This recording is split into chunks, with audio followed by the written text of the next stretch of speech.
מה שאני אומר עכשיו זה נשמע הזוי. מה, באמת רבי נחמן הוא הפתרון שלנו? אבל הוא אמר, יש לאל ידי להחזיר את כל העולם למוטב. אני יכול לעשות את אותם טובות שמשיח יעשה לישראל.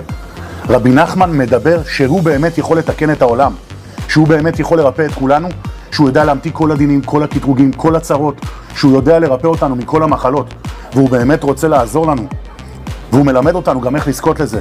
הוא אומר לנו, תרימו את העיניים להשם יתברך, ותגידו לו שאתם רוצים אותי, שאתם רוצים את רבי נחמן בחיים שלכם, להדליק לו נר, עוד תיקון הכללי, עוד פרוטה לצדקה, להגיע לאומן, להתקשר אליו, להחזיק בו חזק, לדעת שיש לנו תקווה, לא נעזבנו, לא ננטשנו. הצדיק באמת באמת איתנו. הוא אמר את זה בספרים, מה לכם לדאוג מאחר שאני הולך לפניכם.